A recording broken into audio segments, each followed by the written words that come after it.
नमस्कार दोस्तों, passion gardening में आपका बहुत बहुत स्वागत है। दोस्तों, गुलाब एक ऐसा प्लांट है जिसकी ग्रोथ केवल मानसून में नहीं होती है, बल्कि इसकी ग्रोथ विंटर में होती है और उसके बाद उसी ग्रोथ के बल पे ये सालों भर फूलता रहता है।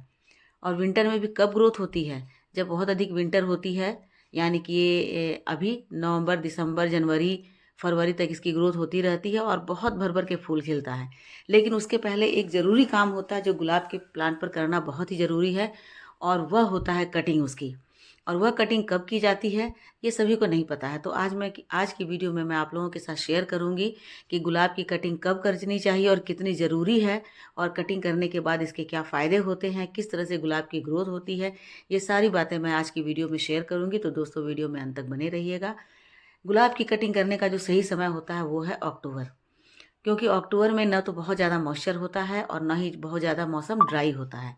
बरसात के बाद का समय होता है सितंबर तक, तो थोड़ी थोड़ी बारिश होती रहती है, लेकिन जैसे ही अक्टूबर आता है तो मौसम थोड़ा सा मॉडरेट हो जाता है। इस समय ना अधिक गर्मी होती है और ना अधिक ठंड होती है।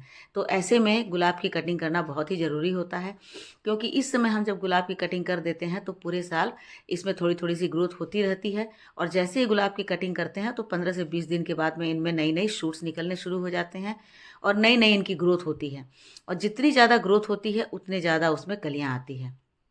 तो ये बहुत ज़्यादा ज़रूरी काम होता है जो अक्टूबर में कर लेना चाहिए। वैसे तो आप नवंबर में भी कर सकते हैं, लेकिन नवंबर में थोड़ी सी ठंड पड़ने लगती है, तो जब ठंड पड़ने लगती है तब आप इनके कटिंग नहीं कर सकते हैं, क्योंकि जब ज़्यादा ठंड पड़ने लगती है और आप उनकी कटिंग करते हैं तो उनकी ग्रोथ थोड़ी सी रुक जाती है। और ठंड के दिनों में रात में ओस भी गिरता है, तो ओस के गिरने के कारण ही कटिंग जो है उसमें फंगस लगने का डर होता है। इसीलिए सबसे अच्छा समय होता है अक्टूबर। अब कटिंग करने के फ़ायदे क्या होते हैं? जैसे ही आप कटिंग करते हैं, जहाँ से कटिंग करते हैं वहीं से आप देखिए कितने सारे नए-नए ग्रोथ निकल कर बाहर आए हैं। और जितने ग्रोथ निकल कर आएँगे उतने ही ज़्यादा उनमें फ्लावरिंग होगी। क्योंकि गुलाब के प्लांट जो हैं वो बहुत ज़्यादा उनकी रूट बाउंड नहीं होती है। गुलाब के प्लांट बहुत ज़्यादा बड़े-बड़े नहीं होते हैं, लेकिन वो छोटे में ही घने हो जाते हैं यदि हम उनकी कटिंग कर देते हैं, और तब उनके में देखिए कितने सुंदर-सुंदर फूल खिले होते हैं।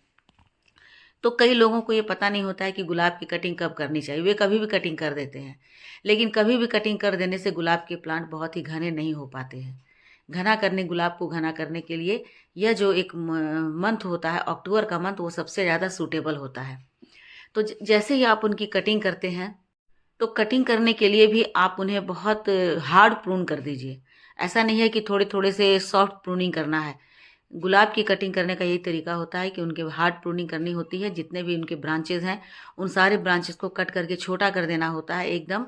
आप सोच सकते हैं कि जो मिट्टी होती है उनकी, जहाँ से उनकी जड़ें निकली है, वहाँ से करीब-करीब 10 इंच या 12 इंच तक ही उनकी लंबाई होनी चाहिए, या बहुत अधिक हो तो 15 इंच की उनकी लंबाई होनी चाहिए। तो इतने लंबाई कर देने के बाद क्या होता है कि जितने जगह से आपने कटिंग किया, वहाँ वहाँ से उनकी नई-नई ग्रोथ निकल आती है। और दोस्तों, एक काम और भी करना है कि जब आप उनकी कटिंग कर देते हैं तो जितने भी जो कट वाले भाग हैं उन पर आपको फंगिसाइड लगा देना है। और कटिंग करने का भी एक तरीका होता है कि स्लांट कटिंग करना, यानी कि तिरछे कटिंग करनी है। आप देख रहे होंगे मेरी जो कटिंग है वो तिरछी कटिंग है, क्योंकि सीधी-सीधी कटिंग होने से जो ओस की बूँदें हैं या पानी है वो उन पर रुक जाता है, और जब पानी रुक जाता है तो उनमें फंगस लगने का खतरा हो जाता है।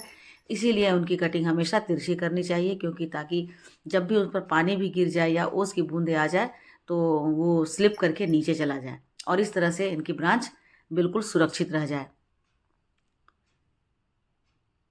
तो जड़ के पास से ही जैसे जो लंबी डालियाँ निकली हुई है उनकी आप कटिंग कर दें।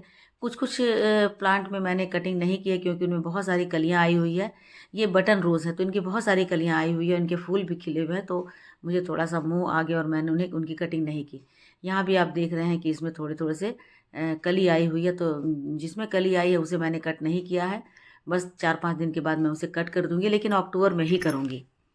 क्योंकि अक्टूबर होता है सबसे सूटेबल मंथ इनकी कटिंग करने के लिए। इसमें वेदर बहुत ही मॉडरेट रहता है, तो अच्छा होता है। देखिए इसमें भी कली आई हुई है तो मैंने कली को छोड़ दिया है।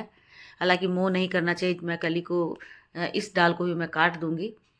यहाँ भी देखिए मैंने छोड़ दिया है, क्योंकि कटिंग नहीं करने से क्या होता है कि जो गुलाब के जो डालियाँ हैं वो बहुत ही लंबी-लंबी हो जाती हैं, लेगी-लेगी हो जाती हैं, उनकी में पत्तियाँ नहीं आती हैं, और बहुत लंबी होने के बाद वो जो है उनमें बस 1 या 2 कली आती है और उसके बाद वो डेड हो जाती है। यानी ऐसे ब्रांच जो डेड हों उन्हें तो आप ज़रूर कटिंग कर दें। तो इसमें चूँकि फूल खिले हुए थे इसलिए मैंने उन्हें कट नहीं किया है, लेकिन 1-2 दिन के बाद मैं उन्हें कट कर दूँगी। और बाकी जितने भी मेरे गुलाब के प्लांट थे उन सभी को मैंने कट कर दिया है। और देखिए सभी में मैंने जहाँ पर जो कट वाला भाग था वहाँ पर मैंने फंगिसाइड लगा दिया है ताकि किसी भी तरह का कोई फंगस नहीं लगे। वैसे तो गुलाब का प्लांट बहुत ही हार्डी होता है, जल्दी इनमें फंगस नहीं लगता है, लेकिन कई बार देखा गया है कि गुलाब के इन डालियों में बहुत ही ब्राउन ब्राउन सा फंगस लग जाता है। दूर से तो देखने पर लगता है कि ये ब्राउन ब्राउन इनकी डाली है, लेकिन वास्तव में उसमें फंगस है जो चारों तरफ से उसे घेर लेता है और धीरे धीरे उनकी पत्तियां पीली होने लगती है और पीली होते होते पत्तियां गिर जाती है और उसके बाद धीरे धीरे ये फंगस पूरे प्लांट को जकड़ लेता है और प्लांट सूख जाता है। तो इसलिए इनकी प्रूनिंग करनी बहुत ज़्यादा ज़रूरी हो जाती है। इसमें भी ये सुंदर सा फूल खिला है तो इस ब्रांच को मैंने अभी कट नहीं किया है, लेकिन कल या परसों मैं इन्हें ऐसे ही स्लांट यानी कि तिरछा कटिंग कर दूँगी। तो कटिंग कर देने के बाद इनमें बहुत सारे नए ब्रांच आएँगे। बाकी जितने भी प्लांट होते हैं उनमें रेनी सीजन में बहुत तेज़ी से ग्रोथ होते हैं और रेनी सीजन के तुरंत बाद या रेनी सीजन में भी आप उनकी कटिंग कर देते हैं तो बहुत अच्छे से वो बढ़ जाते हैं। लेकिन गुलाब ऐसा प्लांट है कि आप उन्हें रेनी सीजन में कट नहीं कर सकते हैं। इनके कटिंग करने का समय, प्रून करने का समय सिर्फ ये अक्टूबर का मंथ है और अक्टूबर के मंथ में कट कर देने के बाद, क्योंकि इनके फ्लावरिंग का जो समय होता है वो नवंबर से लेकर के अगले साल मार्च अप्रैल तक तो बहुत ज़्यादा होता है। वैसे तो ये सालों भर खिलते हैं, देखिए अभी भी खिले हुए हैं। साल भर ये खिलते रहते हैं, लेकिन बहुत तेज़ी से जो खिलने का इनका समय होता है वो है जनवरी, फरवरी, मार्च, अप्रैल। ये 4 मंथ ये बहुत ज़्यादा फ्लावरिंग करते हैं। तो फ्लावरिंग करने के लिए इन्हें तैयार करना बहुत ज़्यादा ज़रूरी होता है। तो तैयार करने के लिए इन्हें कट कर देना है और सारे ब्रांच को कट करके छोटा कर देना है ताकि इनमें बहुत सारा ब्रांच आए। और जितनी नई ब्रांच आएंगे उनमें सभी में कलियाँ आएगी और इस तरह से यदि हम उन्हें कट नहीं करेंगे तो देखिए इनमें छोटी सी कली आई हुई है, 2 कली है, दोनों कलियाँ खराब हो रही है। तो यदि नहीं कट किया जाएगा तो इसी तरह से इनकी ब्रांच लंबी होकर के ख़राब हो जाएंगी। इसलिए इन्हें कट करना बहुत ही ज़्यादा ज़रूरी हो जाता है। तो दोस्तों अपने गुलाब में आप बहुत ज़्यादा फूल चाहते हैं ताकि कि वो भर भर कर फूल खिले, तो अक्टूबर मंथ ख़त्म होने से पहले अपने सारे गुलाब के पौधों में कटिंग कर दें और कटिंग करके उनमें फंगिसाइड लगा दें और उनकी जड़ों की गुड़ाई कर दें। गुड़ाई करके उनमें अच्छे सारे उनमें फर्टिलाइज़र दे दें, क्योंकि गुड़ाई भी हो जाती है, फर्टिलाइज़र भी दे देते हैं और कटिंग भी कर देते हैं तो बहुत तेज़ी से उनकी ग्रोथ होती है और उसके बाद वो बहुत अच्छी फ्लावरिंग करते हैं।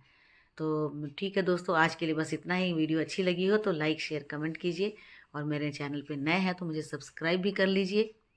आशा है कि मैंने आपको सारी जानकारी दे दी है।